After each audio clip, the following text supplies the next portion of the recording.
Job chapitre 41. Prendras-tu le crocodile à l'hameçon? Saisiras-tu sa langue avec une corde?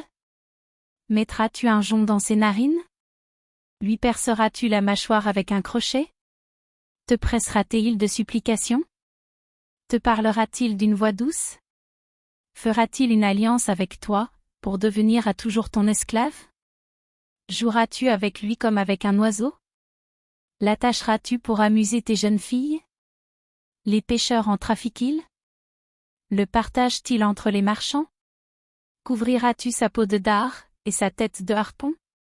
Dresse ta main contre lui, et tu ne t'aviseras plus de l'attaquer.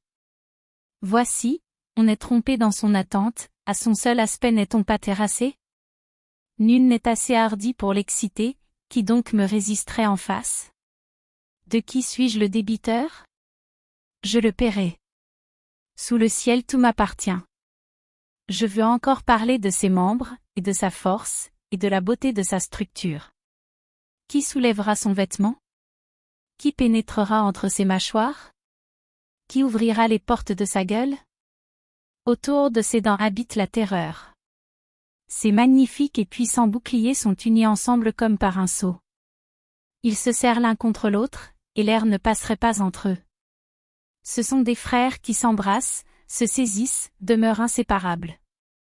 Ses éternuements font briller la lumière, ses yeux sont comme les paupières de l'aurore. Des flammes jaillissent de sa bouche, des étincelles de feu s'en échappent. Une fumée sort de ses narines, comme d'un vase qui bout, d'une chaudière ardente. Son souffle allume les charbons, sa gueule lance la flamme. La force a son cou pour demeure, et l'effroi bondit au-devant de lui. Ses parties charnues tiennent ensemble, fondues sur lui, inébranlables. Son cœur est dur comme la pierre, dur comme la meule inférieure. Quand il se lève, les plus vaillants ont peur, et l'épouvante les fait fuir.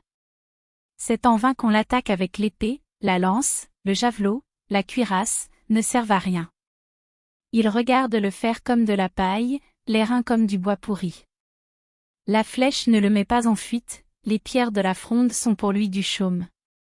Il ne voit dans la massue qu'un brin de paille, il rit au sifflement des dards. Sous son ventre sont des pointes aiguës, on dirait une herse qu'il étend sur le limon. Il fait bouillir le fond de la mer comme une chaudière, il l'agite comme un vase rempli de parfums. Il laisse après lui un sentier lumineux, l'abîme prend la chevelure d'un vieillard. Sur la terre nul n'est son maître, il a été créé pour ne rien craindre. Il regarde avec dédain tout ce qui est élevé, il est le roi des plus fiers animaux.